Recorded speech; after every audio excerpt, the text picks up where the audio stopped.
নমস্কার বন্ধুরা, দিদুন আধুনিক ব্লগ চ্যানেলে তোমাদের সকলকে স্বাগত। আশা করি তোমরা খুব খুব ভালো আছো। আজ নতুন একটা রেসিপি তোমাদের সাথে শেয়ার করবো। বন্ধুরা, তোমরা সকলেই খুব ভালো করতে পারো, কিন্তু আমি কিভাবে করব সেটাই তোমাদের সাথে শেয়ার করব। সঙ্গে থেকো আর প্লিজ ভিডিওটা পুরো দেখতে থেকো। আজকের রেসিপি হলো এঁচোড় চিংড়ি। তো চলো আমি কি কি উপকরণ নিচ্ছি তোমাদের দেখিয়ে দিই।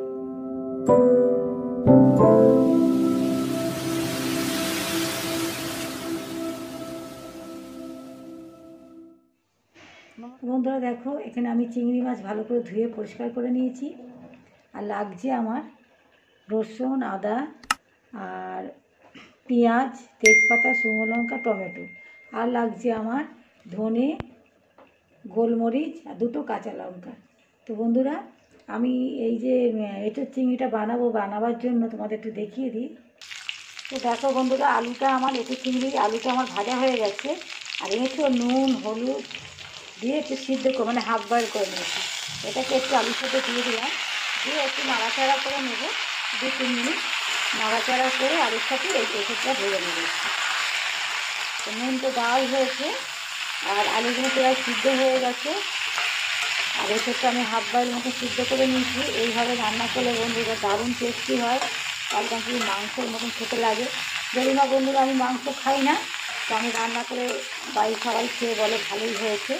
তো বন্ধুরা 2 মিনিট পর আসছি। এবারে বন্ধুরা চিংড়ি মাছটা নুন হলুদ মাখিয়ে নেব। আর আমি একটু নুনটা খুবই কম খাই, এই জন্য নুন কম করেই দিই। আর তোমাদের মশলাটা দেখাই। এই দেখো, কালো গোলমরিচ, ধনে আর কাঁচা লঙ্কা, এটা আমি আলাদা পেস্ট করব। আর এখানে আদা রসুন আর শুকনো লঙ্কা, এটা আলাদা পেস্ট করব। আর আমাদের বাড়িতে জামাই খুব কম ঝাল খায়, এখানে কোনো আমি কাশ্মীর লঙ্কা গুঁড়ো দেবো না। হয়তো রান্নার কালারটা কেমন হবে তোমরা সেটা দেখবে, কিন্তু এইভাবে যদি তোমরা রান্না করো বন্ধুরা দারুণ খেতে হয়। পেঁয়াজ, আদা রসুন ছোলা দিয়ে যদি তোমরা রান্না করো দারুণ টেস্টি হয়। আর এছাড়াও তোমার রসুন পেঁয়াজ ছাড়া যদি রান্না করো নিরামিষ, কিন্তু ওই গোলমরিচ ধনে আর কাঁচা লঙ্কাটা দেবে। দেখো, ধনে কাঁচা লঙ্কা গোলমরিচ নিরামিষ করলেও দেবে, আর যদি চিংড়ি মাছ ছাড়াও করো তাতেও দেবে, আর চিংড়ি মাছ দিয়ে করলেও দেবে, কিন্তু দারুণ টেস্টি হয়। আর সাথে আছে গরম মশলা তোমাদের লাস্টে দেখাবো। আমি গোটা গরম মশলা ব্যবহার করি। গোটা গরম মশলা শিলনোড়া বেটেও নিতে পারি, থেতো করেও দিই। আর আমি গুঁড়ো গরম মশলাটা ব্যবহার করি না। তো গুঁড়ো গরম মশলা তোমরাও দিতে পারো, খুব ভালো লাগবে খেতে, কিন্তু আমি গোটাটাই ব্যবহার করি। তো বন্ধুরা সঙ্গে থাকো। তো বন্ধুরা দেখো, এবার আমি নামিয়ে নিচ্ছি, হয়ে গেছে।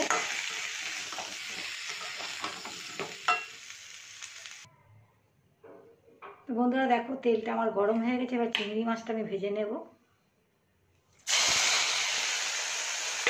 চিংড়ি মাছটা আমি হালকা করেই ভাজবো বন্ধুরা।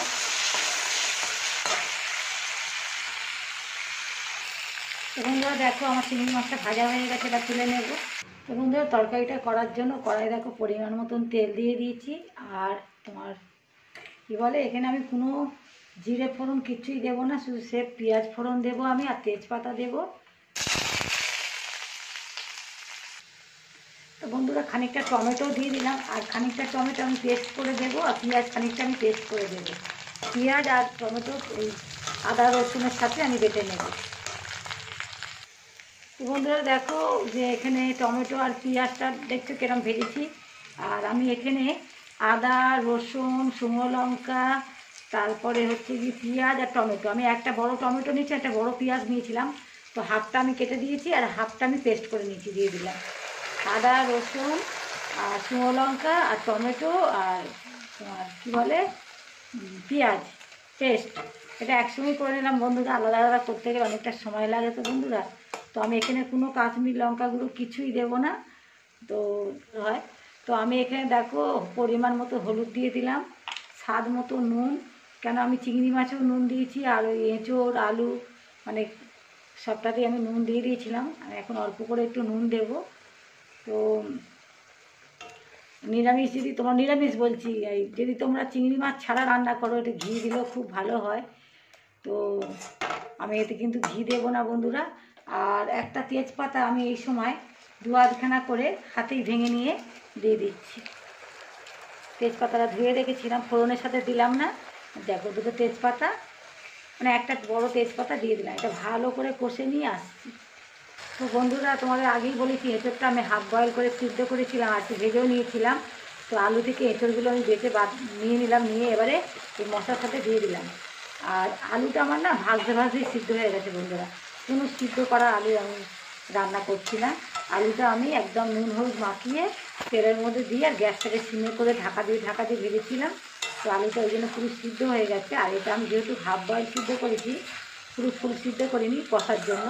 আর যদি পুরো সিদ্ধ করে নিতাম না বন্ধুরা, তাহলে কষাটা মানে এই যে কষাটা করছি মশলার সাথে, এটা বেশি টেস্টি হয়। ওই জন্য কী করলাম যে একটু মশলার সাথে আর একটু কষে নিচ্ছি আমি, তারপরে আলুটা আমি পরে দিচ্ছি সঙ্গে সাথে।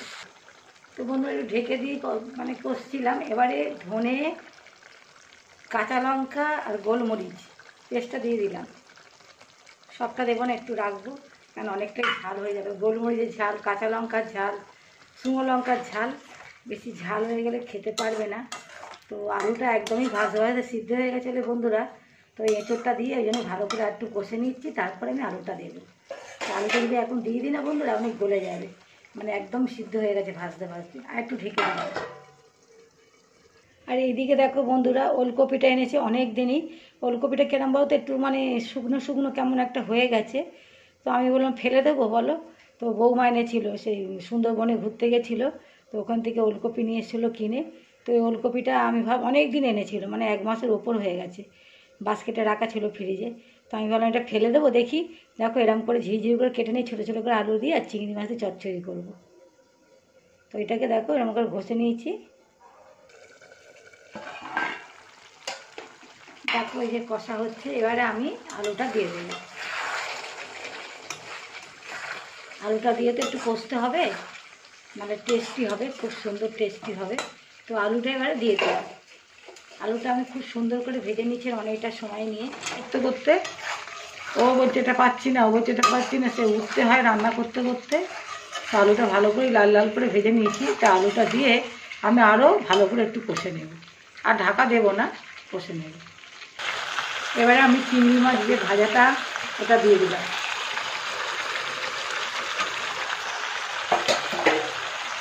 দিয়ে আর একটু কষে নেব ভালো করে।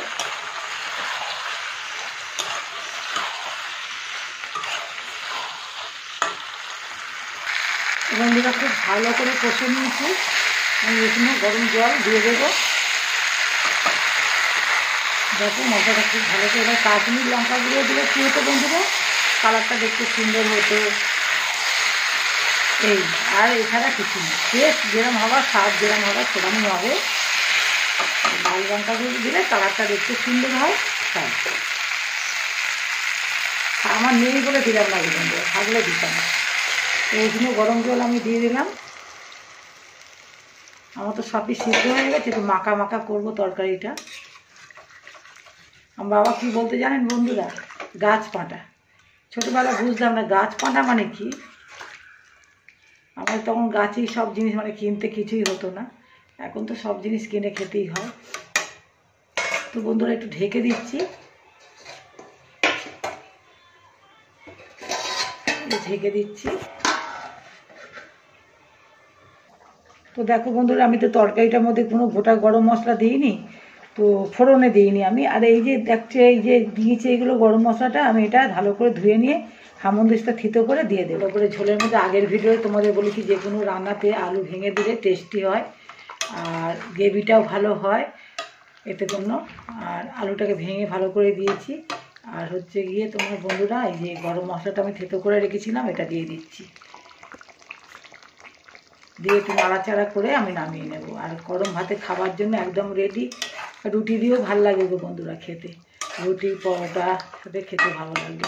তো আমি আর এখানে ঘিটা দিলাম না, তোমরা চাইলে ঘি দিতে পারো, খুব ভালো হবে। তো বন্ধুরা দেখো, গরম ভাতে খাবার জন্য একদম রেডি এঁচোড় চিংড়ি। তো এইভাবে তোমরা বানিও, খুব ভালো লাগবে। তো ভিডিওটা আমি এখানেই শেষ করলাম, পরবর্তী ভিডিওতে দেখা হবে। ততক্ষণ ভালো থেকো, সুস্থ থেকো, টাটা বাই।